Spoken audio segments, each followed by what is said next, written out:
This show is a Phonic Media production.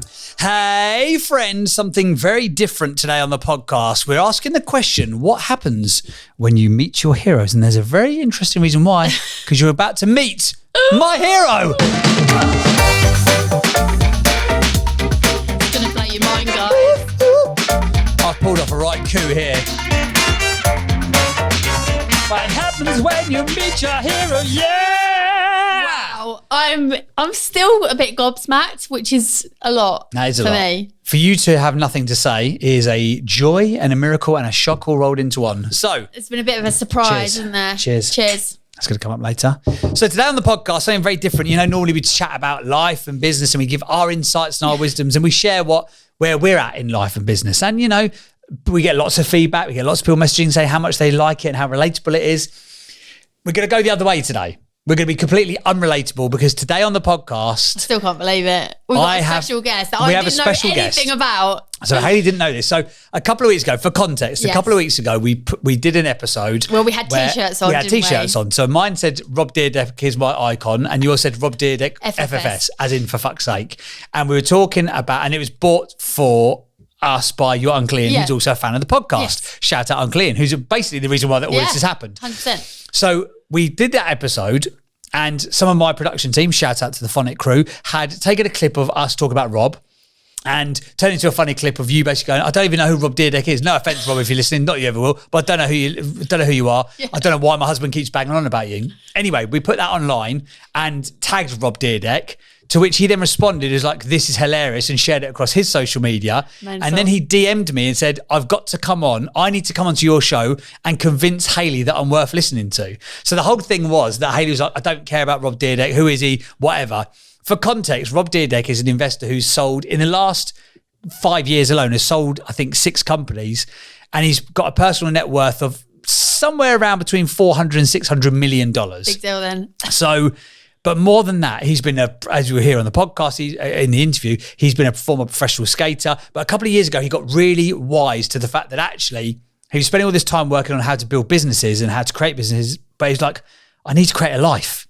Yeah. And that you should build your life and design your life and then make your work fit in around that. Now, again, you can sort of look at it and go, oh, that's the luxury of, you know, like a multi-millionaire, 100-millionaire person. But his thinking was that before he had that level of wealth. And given I knew nothing about him other than what you told me, and about this all makes sense now because about a week ago I was sat, I think it was like a Friday night, you know, you just want to chill out and watch some telly, and James is like, look, watch this. Watch some Rob Dyrdek interviews. This is Rob Dyrdek. This one's Rob Dyrdek. And I'm like, okay, yeah, great. Yeah, look, he used to do this. And I was like, James, brilliant. He was on a podcast called Impulsive, which is Logan Paul's podcast, which is a massive podcast, and they deep dived with him about his whole methodology for about an hour and a half. And you were telling me like, oh, he's got his own TV show on MTV that's like because I'm thinking otherwise, if I'm like, what? Like you've been framed. If I don't do this, then we're going to get Rob Dyrdek onto the podcast. I wouldn't have known who he was, and you would have had no clue who he was. If I hadn't have seen those videos, I'd be like, I don't actually know.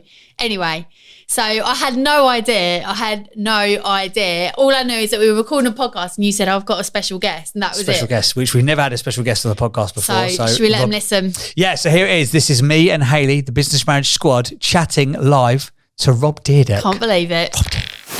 So today on Business Marriage, I've done something a little bit different. I've got a treat in store for Hayley, but she's got no idea what's coming up. So Hayley, I've got someone I want you to meet. Okay. But here's the deal. You've got to put your headphones on and not look at the screen. Why are you being so annoying? Just go with me on this. Just come sit down. We'll shut my eyes. How about you see the chair? Well, don't. Yeah, okay. Well, just don't. Dangerous. All right, don't look at the screen, okay? Right. All right, you're good, okay? Yeah. You're not looking at the screen. Why do I feel nervous? Well, you should feel nervous because of this. What? Today on the podcast, we bring you a man who started as a skateboarder. Any ideas yet? No. Still no. He's an entrepreneur, TV personality, investor, producer. He's basically on half of MTV. You should be. Yeah, you should be. It should be. It should be. God, should I know who this person is? He realised at a young age that there was more to be had than just being a sponsored athlete. So he got a deal with DC Shoes. Anything yet? Absolutely nothing. Fantastic. We'll play the jingle again. Don't worry. He got picked up by MTV after seeing the shift that he had created by making amazing videos for DC Shoes. He went on to star in Rob and Big, Fantasy Factory, Ridiculousness. He started Street Lead Skateboarding, created documentaries, set up a production company. He did a roll-up and he sold the company to Nitro Circus. Do you have a flipping clue who I'm talking about? You do. He created the Dyrdek machine, the Venture Capital Studio. It's Rob Dyrdek. Why? And the crowd goes wild. The Rob. This is the Rob Dyrdek. And if I hadn't have shown Hayley a video on YouTube last week, I made her watch a video on YouTube just so that when it came to this, you'd actually know who you were. I mean, don't take that offensively because I've heard so much about you. Oh my God, I mean, what? How are you even here? How have you lowered yourself to our standards? Listen. When you don a shirt that's Rob Dyrdek, FFS, I wish I had it on. I need to come in and join the conversation, you know. Oh my God. Should I be feeling quite nervous? Because I do. Especially like if I'm someone that lives this beautiful, harmonious, amazing life with my entrepreneur wife, where we're both building our businesses and our lives, but in this beautifully balanced, amazing way, I felt like I needed to share with you that I am the ultimate inspiration for James. You know, because think about this. Like I didn't set off on a journey to be incredibly successful. I set off on a journey to have an amazing life. And that included like my relationship with my wife and my children and the time that I was able to spend to not only focus on learning more and growing more and evolving into a great business person, but how do I grow and evolve into a great father and a great husband? Well, you got to put some structure to that.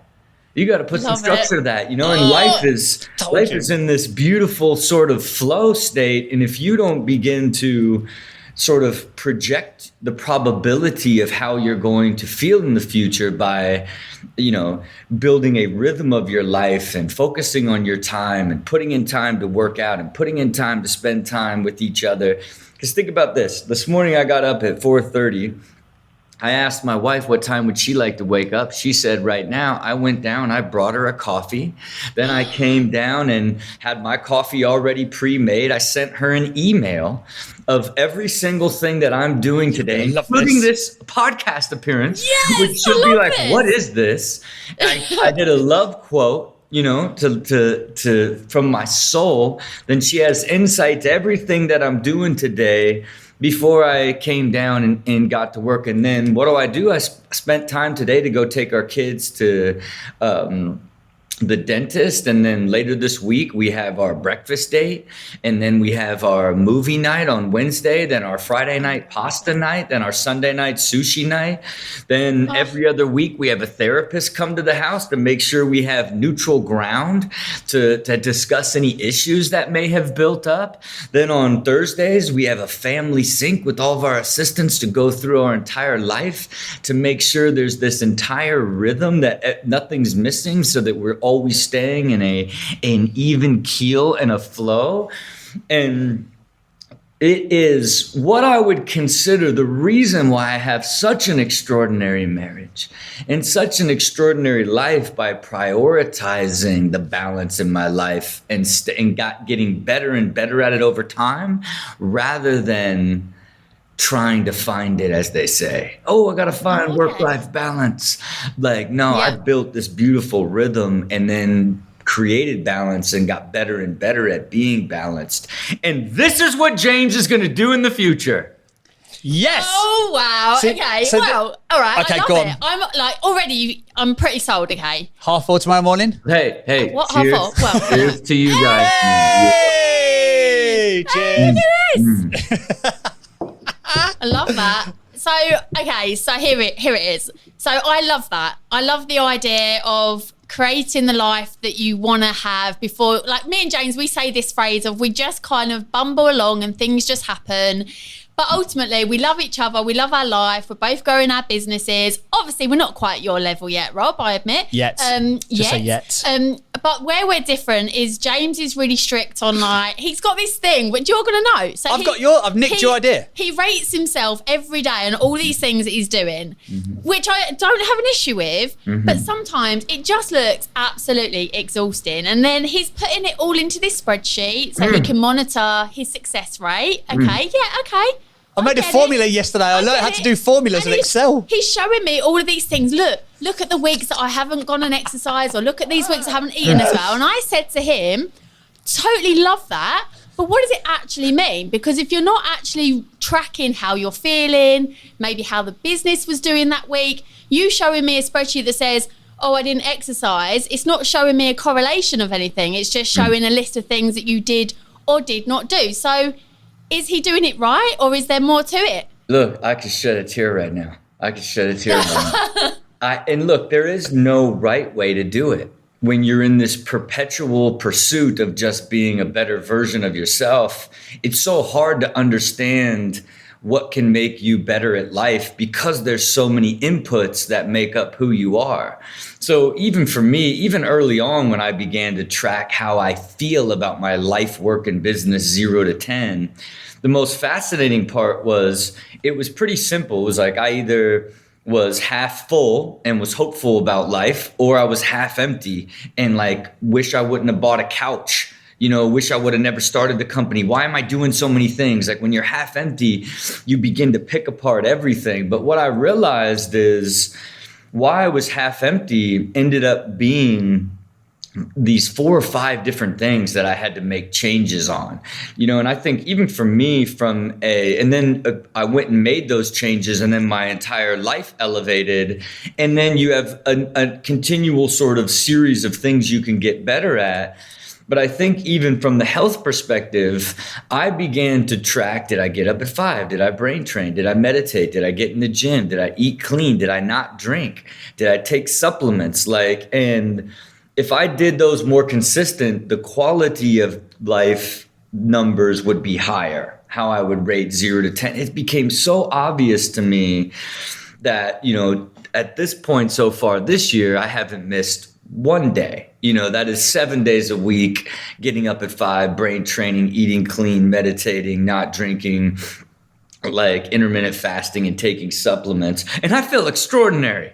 You know what I mean? It's a completely different level of life, but why it makes me shed a tear, because that first step of even collecting data as it is to you is impossible. It's so hard. And then it's so hard to be consistent. I did it for 5 years before I collected data for the entire year. Because I would go through spurts like anything else, because I just had to keep getting better and better and more consistent over time. Because really, you will marvel at who you are today 5 years from now, no different than you marveled at who you are today from 5 years earlier. And the more you can track that and guide it with intention, the more fulfilling it will be, because one day he will tie it all together. It will be looking at those weeks, looking at the business over that year, over that month, and really beginning to see the goals that we had for the family to save money. Yes, James, one day you're going to save money. And when you begin to see all of your intentional future projecting slowly, incrementally grow, man, then it builds belief, then it builds motivation. Then now you're growing into what you've designed for yourself. And you can only understand that it's actually working if you're measuring something and getting better and better. That's why even beginning to collect the data is so meaningful. So for someone who hasn't started, aka me, do I just pick a list of things that I feel would make me feel better each day? Or is there an actual method behind it? For example, I might think that, in an ideal world, I'd get up, I'd go out and do a bit of exercise, I'd eat a nice healthy breakfast, maybe I'd have a bit of time to do some reading. Do I just need to come up with these? Listen to you. Listen to you. What'd you do? She's already there. She's halfway there. What'd She's you do? in. She's What'd in. you do? Just build yourself a little rhythm? What'd you do right there? The rhythm of existence. This is doing it. it, Rob. Look, and But you're not. No, I'm not. hey, that's really how I even tell anyone to even think about it. It's not like this super complex, like militant. It's like, what are the 4 things I could do that I know I would feel better about myself and my life? And like, Is that how you started then, Rob? that's really Was it. That's really Yeah. it. And I think even when the guy introduced to me, I didn't even know that, the words qualitative and quantitative were so foreign to me, right? Because you got to think, I didn't understand venture. I had never built and sold a company. I was like a bootstrapping entrepreneur. I would just figure things out. I figured out a pathway to create TV. Then I just kept building and building and building, but I didn't know what I was building for, where I was going. I didn't understand money. I just thought like I would keep working so hard. Then I'd have so much success that then I would figure out life. And I just came to a point where I just realized, like, I just felt bound so tight, and I just realized it wasn't going to work. And I began to like set off on the journey of like, I've got to figure out life. And it led me to consultants, one who wrote the book Start at the End, which was this idea: if you're going to create a business, decide the outcome of the business from the very beginning, then build the strategy to reach the outcome. Don't just start a business and hope it works. So that really changed my way of thinking as I looked at business. And then I was like, man, I should think of my life like that.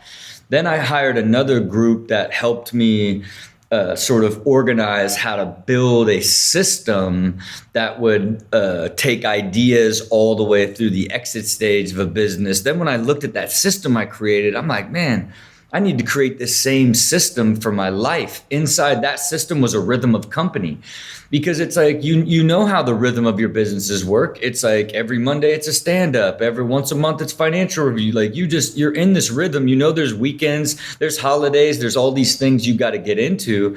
And that's when I was like, man, I would like to build the rhythm of my life.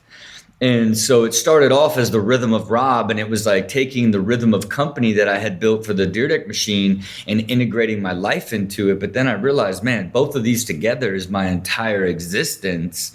That's what sort of created it. And just in the sense of, and you got to think that was in 2015. And they introduced me into this concept of using qualitative data. How do you feel on a consistent basis to unearth insights to help you change and evolve your life? And it was super foreign to me, and that's not like many years ago. That's pretty recent, so that really changed. That began sort of the deeper understanding of who I was, so I could continue to design a life that I wanted to intentionally grow into over time. But it takes time. So it's not going to happen. So this is the bit that I think I've missed. Yeah. Is the qualitative data. So I've tracked every day. I decided I listened to your podcast at Christmas. I'm a fanboy. I've got to admit it. This is like a Christian meeting Jesus. Yeah. This is like this is where we're at right now. Yeah, all dreams come true, right? Yeah, this is kind of it. I'm going to retire from podcasting after this. I've done 168 shows. I'm going to just say no more. I'm going to hang up my hat at this point and go, it's not going to get any better than this. But I listened over Christmas. I was like, this is what I need to do. So every day this year, I have tracked, have I done certain things? So I've got 10 things, which are my rhythm of existence. But I knew I'm a little bit susceptible to bullshitting myself. So it's like, instead of me giving myself a number, I'm going to give myself yes or no. Did I do this thing? Yes or no? Because I'll do like half a workout, a bit half-heartedly, looking at your phone and be like, I sort of did it. I'll give myself a 6. Well, really, it should be a 0 because it was a shit workout. So I was like, yes or no's. And then I get to the end of the day and then I look at the percentage. This is where Hayley like glazes over. I'm not glazing over. So I look at the percentage, but then yesterday I worked it all out on the spreadsheet. And I was like, right, I can look at each week. And then I can look at each month. And then I can look. I've sort of performed at my best 68.76% of this year, which actually I'm like, okay, kind of cool. But actually that's probably very akin to my results. But I haven't gone, am I happy? Yeah. At the end of it. Spending time with your family? No, that's a tick box. You are a tick box. Yeah, I tick a box. I didn't realise I was on the list. But I don't do that qualitative. I do quantitative. Jokes aside, it's a very important lesson, because what you might be having in your tick boxes and then what I might want to do, we need to think about it. I mean, do you think about it together as like a family, or is it very much your ideal rhythm, or should we be coming up with something No. It is a fully integrated rhythm with me and my wife. Like, that's because it's saying. Like, I don't even like it, because you got to think, I design my life around my wife and kids, right? If I track all of my time, it seems like insane. Like, people are like, oh, he tracks all of his time. Like, I want to know exactly where I'm spending my time and how I feel. And so I can tell you that, you know, I shoot 336 episodes of television. I manage my family office and my wealth and all of the companies that I'm invested in, and then the companies that I operate. And I, you know, still shoot, you know, 50 podcasts a year. All of that I do with 26% of my time, which is a 9-to-5 job, about 40 hours a week. Because I spend the majority of my time with my wife and kids. I pick and drop my kids off at school every single day. I've never missed a dental appointment, a pediatrician appointment. You know, I spent my daughter graduated. We jumped on a jet, went to Vegas, did a photo shoot, went to this neighborhood we wanted to check out, all this stuff. We came back. It was Father's Day weekend. We had a summer kickoff party for the kids. Like, you know, went to Father's Day, took a mini golfing, wore orange outfits, you know, all of this stuff that's built for the family. It's my priority is the family and my health. So like, even when I fly, I still get up at 4 and work out and brain train and meditate and take the supplements with me, do all that. Like, even when I travel, I've never missed a single day this year. And again, it's about me being the absolute best father, husband, boss, and person to everyone in my life. That's what I can control. And that's not possible if I don't integrate the wife and family's needs and desires into that as well. And I still ask her every single day when we take the kids to school how she would rate me the day before, right? And boy, it's like, she's the toughest, you know, it's like, she's so tough. So it'll be like 2, you know, and it's like, we can have the most amazing day, and it's like one thing I do, and it's like 1, you know what I mean? But if you can imagine just having a conversation every day about how do you feel about our relationship is this incredible like way to continue to refine and think, for me to build the muscle of not continuously wishing or trying to convince her she should think a different way, but understanding why what certain things make her feel a certain way, and how do I continue to avoid doing those, or building a world around us that avoids her feeling like that, is part of my process that integrates both of them. And that includes like continuously optimizing how we spend time and what that rhythm is.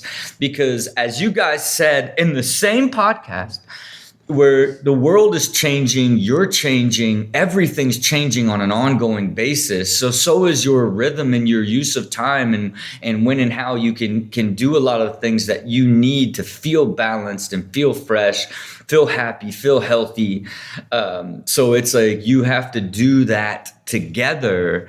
And then I've over the years of doing it, we've gotten so good at understanding when we feel in that really good state, and we've spent the majority of our life in that rhythm. But it took us years and trial and error and continually optimizing, because, you know, what happened, like when I really started building out the rhythm, I was like, oh, date night. We'll start with the date night. You know what I mean? And then it's like, oh, that's like, I feel like we don't even see each other. Then it was like, we need a talk night. Okay, it's Tuesday night talk night. Now we need, like, you know, we never do anything in the morning after the kid. Okay, let's do a breakfast morning, you know? And so it's like, you just begin to build all that. Then it's like, you know, she overheard me talking to somebody about something I was doing, and she had never heard it. So I was like, okay, what I'm going to do each morning is then send you everything I'm doing, so you have insight into everything, in case I forgot to tell you about it. And again, it's just continually making our relationship better and better and better, understanding each other better and better, understanding how our lives work better and better. And then what happens?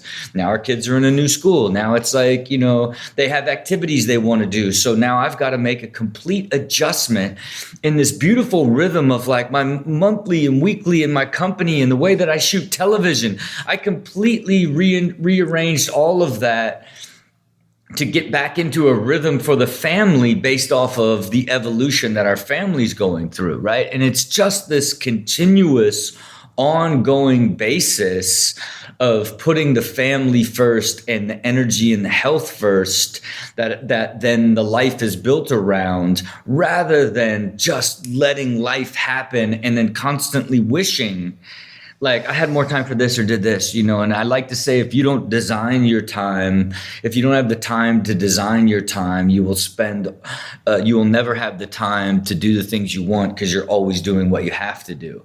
And I think that's the big difference in the power of time, because time is your canvas and you only have a limited amount. And for me, I want to live 1 million hours, 114 years and 54 days. So if I'm going to do that, I've got to be extraordinarily healthy. And I look at the world I got 8,700 hours a year and 24 hours in a day. And I'm going to sleep 7.5. And I'm going to use a sleep score to understand how to sleep better. I know I'm going to spend a percentage working out and taking care of myself. I'm going to spend the majority with my family. The rest now is what I'm willing to work in. And then I don't really compromise that. I have created all the success from this balanced state of only working in the allotted times I would commit. And not easy for two young entrepreneurs and young parents starting starting a company, but that has to be the goal, getting into that rhythm and that flow over time. I can really see that long-winded way of saying I integrate with my wife.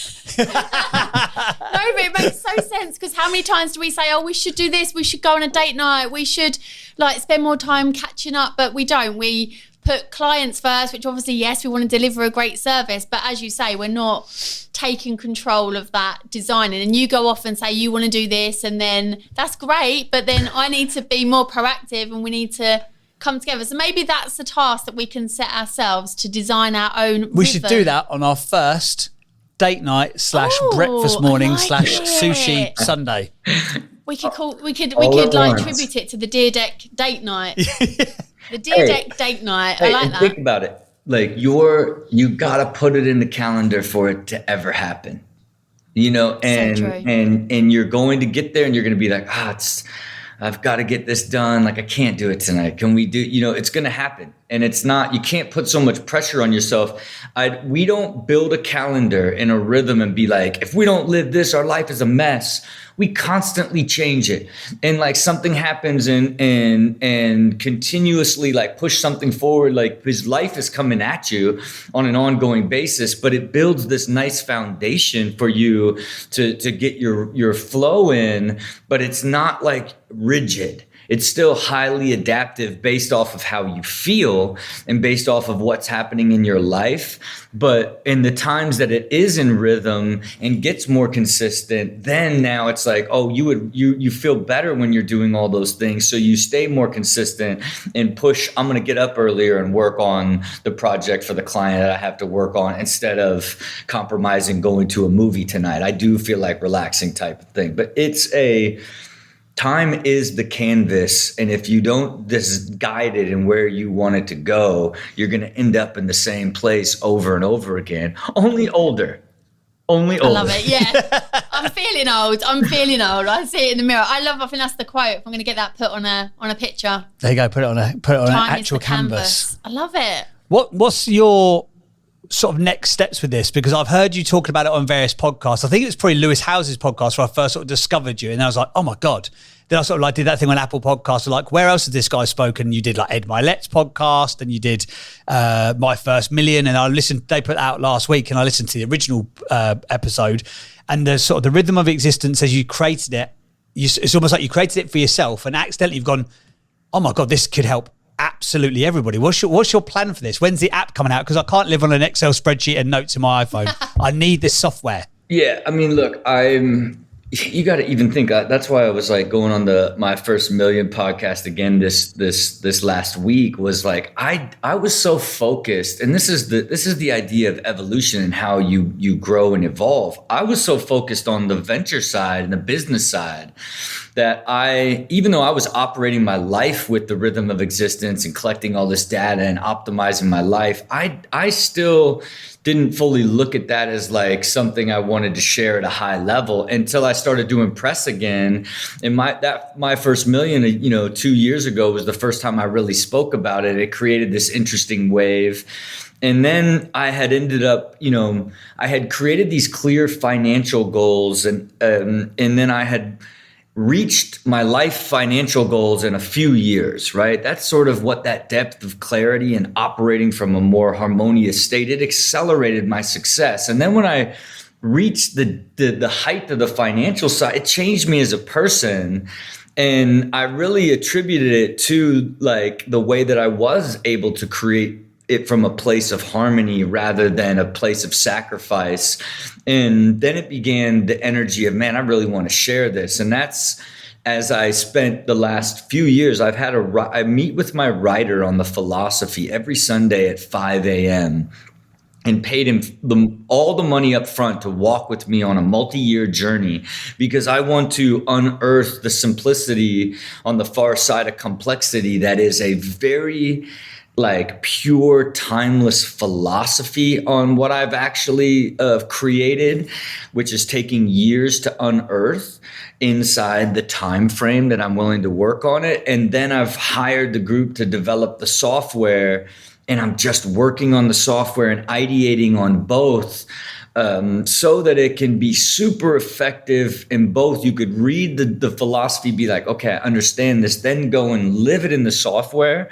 But rather than, because I play the game from a deep level of foundation, meaning I no longer, money's not really a consideration for me. I can take my time in developing it because I really want it to be, when you get it first, because I'm going to give it to you first, James. I'm going to send it to you first. When you get it, I want it to like be super intuitive and easy, and like be able to read the philosophy and be like, okay, I understand why all this works and what it does. And then here's how I want to start and get better at it over time. And this is what I'm looking for inside the software.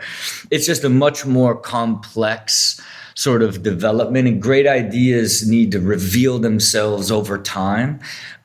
Great, as you know, even in the businesses you had an idea in the beginning, it was amazing. Then you launched it and it was so much different and harder than you realized. And then you had to learn all this stuff. And along the way, you're like, I don't even know if I like this. Like, is this even a business? And then okay, now it starts to make a little bit more sense. Now it's okay, now I can see what I need to do to actually make this successful. And then you think, well, we should quit because it's too hard.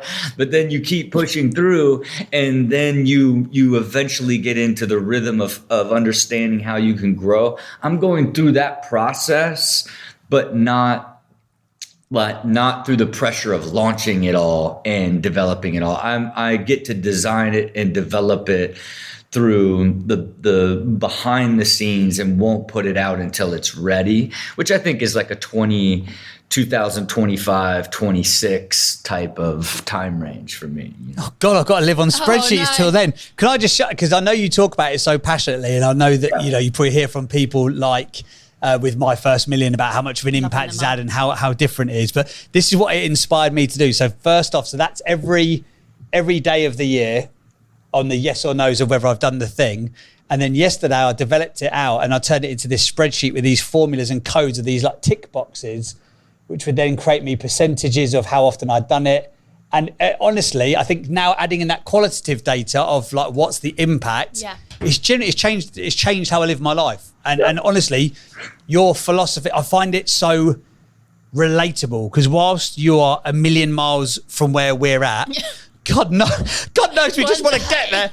But it's you deliver it in such an authentic way. So I guess what I'm saying is just keep going with delivering this message, because I think it's really going to change the world in a big, big way. I think it really is. Before you go, because I know you've got to be mindful of your time, could you just tell Hayley about what Forever Estates is? Because you thought you liked this guy a minute ago. Okay. Like listen to the plan that he's got. Forever Estates. So where he lives right now, he lives 2 doors down from where he actually wants to live. Okay. So he's got himself a bit of land and he's going to build out a forever home where the Dyrdeks will meet for the next 500 years. It's going to be like, it's next level. Can you tell Hayley about, Well, this is the man I'm trying to become, okay? This is my future. It's the, for me, my wife, the greatest gift my wife gave me is I went from looking at myself and what's next to what does forever look like, and then as you have children, it's like, I want to instill these core values, but instill great stability and be the core of sort of what's possible in the human experience through the children and through our family. And so in 2015, I bought a piece of land, and this was going to be the home that we lived forever.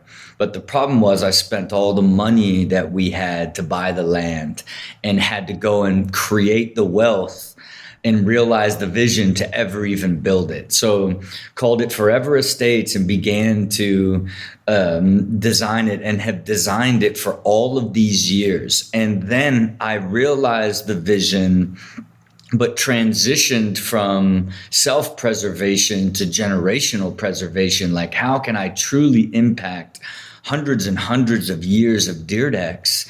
And so now, it's this incredible gated, it's like a long road to like this giant property, but the gates open up, it says Forever Estates. And as you leave, it says never stop believing on the way out.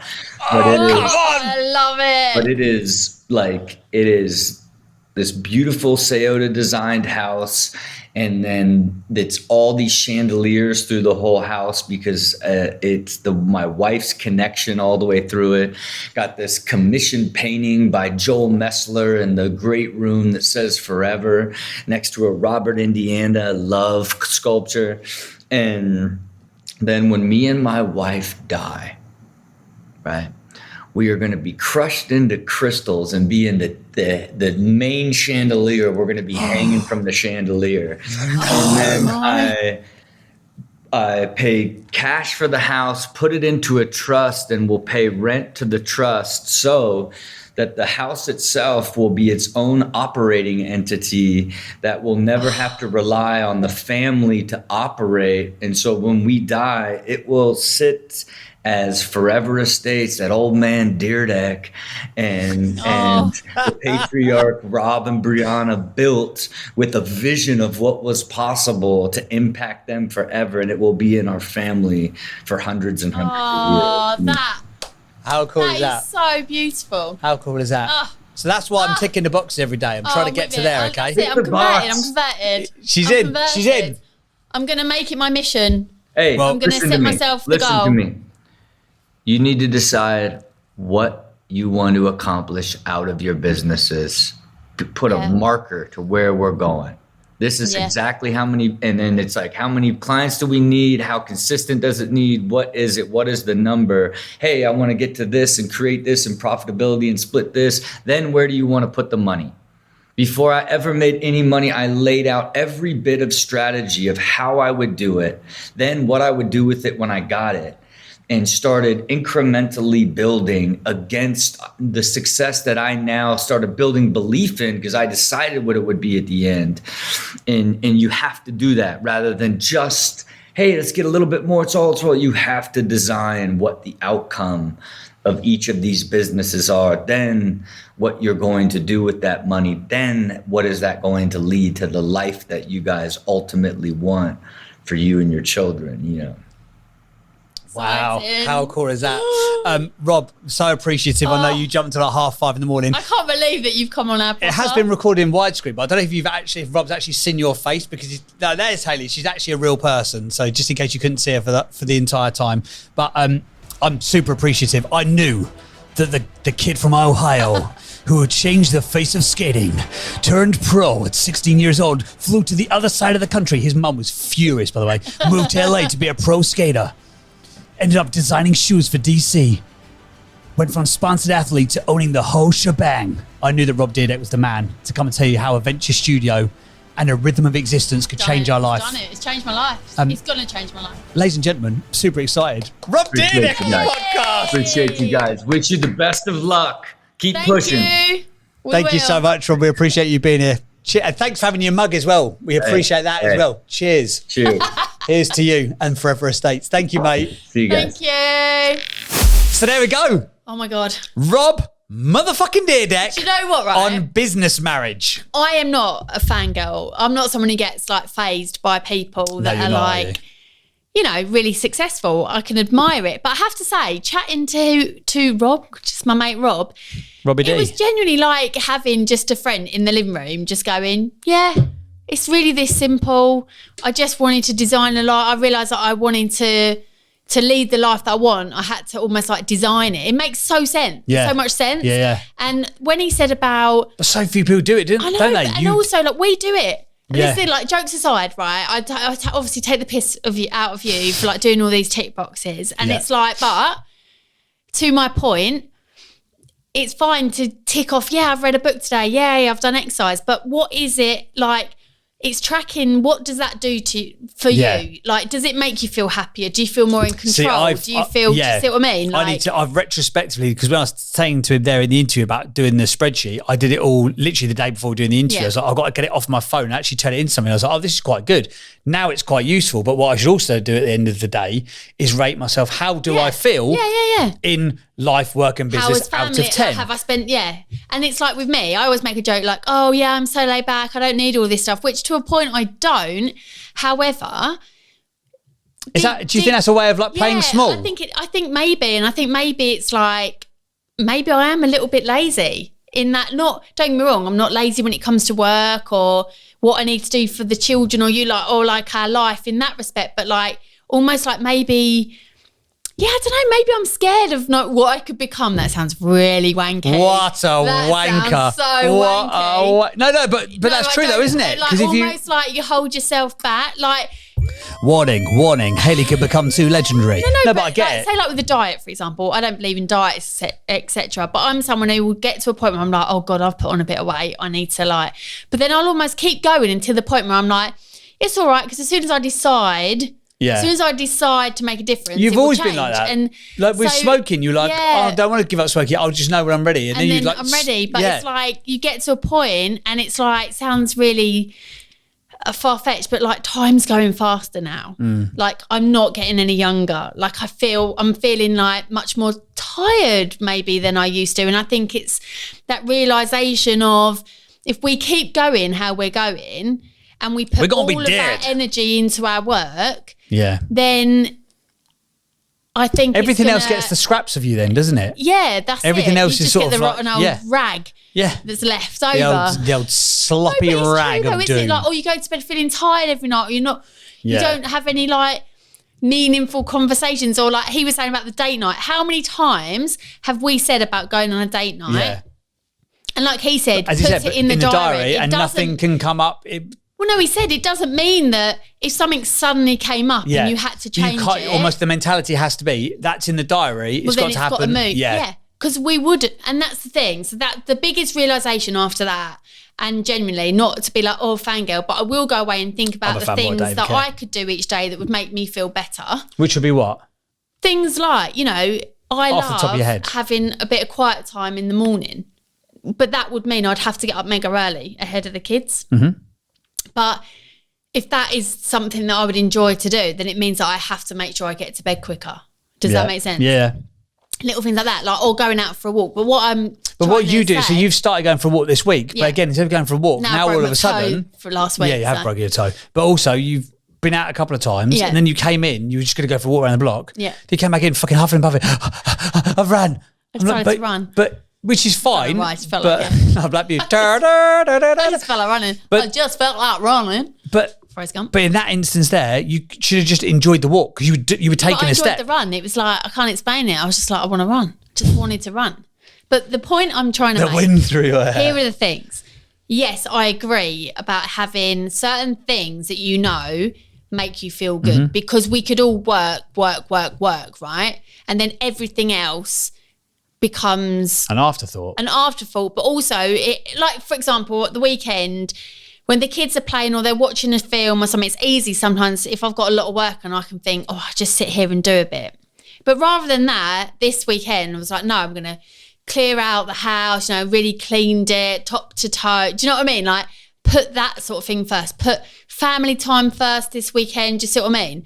And yeah, sometimes you get to Monday and you're a bit like, I'm starting on the back foot. But if we don't make time for those things, they never become important. Yeah. So I definitely need to look at certain things that I could do each day, and it might not be the same as your things. Do you see what I mean? But things like eating healthy, staying hydrated, that kind of thing. Well, like Rob said, him and his wife get up at different times. He asks her what time that she wants to get up, and then he goes and takes her a cup of coffee. But she now, because she's watched the success that he's created by, not but like because you got up early. Because again, a lot of the 5 a.m. club bashers have been like, don't fucking get up early. Most people who succeed get up early. It's just that simple. But she's got her own beauty brand that she's starting or has started, and she does her calls from 5:30 onwards now because she's seen the benefit of that getting up early. But like I say, you have to be in bed for 9, so you've got a plan for it. When I pick the kids up, rather than like thinking, I need to rush back and I need to do this, I need to be like every day, that time when I pick the kids up until bedtime,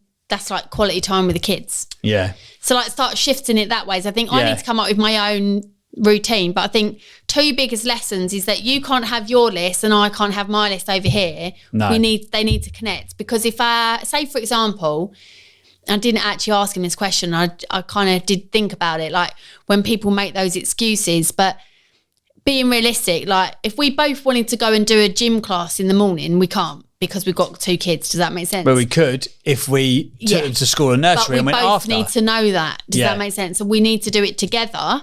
Yeah. So rather than it just being a checklist of things like, I did this, we need to start designing our life together. Yeah. And also that what he said that really hit home, that whole like telling people when they're starting a business to think of the end goal and then work backwards, because it's like, actually, if we keep going the way we're going and we just drive ourselves on this kind of like possibility thinking, this kind of feeling that we're going to get there, but we don't actually know what there is. We don't know where there is, not you what said to us, where. We kind of both know where we want to live for life, right? Yeah. And we kind of know the sort of money you need, for example, to buy the sort of house that would be our dream house in the area. No, but we know that, right?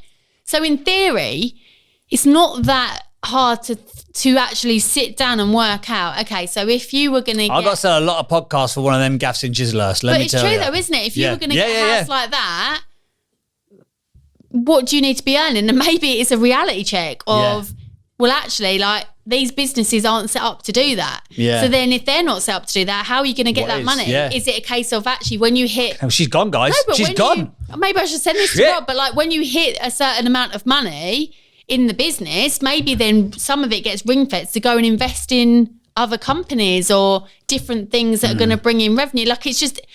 Like, it sounds so far-fetched, doesn't it? But as he was saying it, I could almost imagine me and you with like one of them like roller, like the rolls of paper, like on the dining table and almost like working it all out. Like, I've done it a little bit on my business through like my own sort of like business training, but it can be a bit just like numbers on a paper. But imagine doing it together and going, actually, this is what we're aiming for. And when he was telling us about like the land he bought and that forever, that when he said the word like stability, I think he said stability. I can't remember. And it was like, imagine having that for like our children, that there's somewhere like a house or a home that it's like, that's yours. But when he's talking about like, you know, for the next 500 years, it's lovely because he said like when he met his wife, he stopped thinking about like what was immediately for now. And then it's like almost for them. And then when you have kids, it's like, right, well, it becomes bigger than you. Yeah. But then now he's taking his thinking to the next level. Yeah. It's not just for the kids, it's for the kids' kids and the kids' kids'. And even when he's like, I've never missed like a dental appointment, like all that, like, that's what I think. I was like, maybe that's what made me go, okay, because it's so relatable. Because I actually feel like he does do that. Do you know what I mean? It's not. 100% he does. Yeah. It's not like a PR sales pitch. So, he does. I do. I feel like maybe he's my new idol now. You've been Dyrdeked. Well, as I've said, I'm always someone who I have to sort of like get to know someone, or like really like it needs to be much more like tangible for me. So the fact that he's actually wanted to come on our podcast and then listen to the rest of that episode of us chatting pure shit as well. Win. I just think how amazing. And I actually really think that it's something we should both commit to. How about this for a commitment? To making this, to Dyrdek our life. Dyrdek. It's almost like I feel like I'm going to say it wrong. Dyrdek. And we're going to have a Dyrdek date night. Dyrdek date night. It's not going to be there, but we will. No. How about this as an extended challenge to both of us to kick us off? Challenge. Yeah, do it. How about next episode, we talk about what's the dream? I think we've done a bit of a dream, but maybe but we have. What's the proper dream? Yeah. Like, let's actually go through it and sit and collaboratively go, right, what do we want? Like, for example, you said before, like, I want to sell my business for Okay, great. What does that actually mean? Let's go there. Yeah, okay. That's deep. So we'll have to have this conversation offline. God. So we come into it with that piece of paper. We're going to have that piece of paper and actually like really start thinking realistically about it. Because you don't think that sometimes in life something happens, it gives you like a jolt or like a kick, and you're like I think this is actually because when he's saying about like you have to have a plan, like we are 40 years old. We are 40 years old and we're fucking winging it. Yeah. We are winging our lives. I don't want to wing it anymore. We're very lucky, especially you, because we found each other.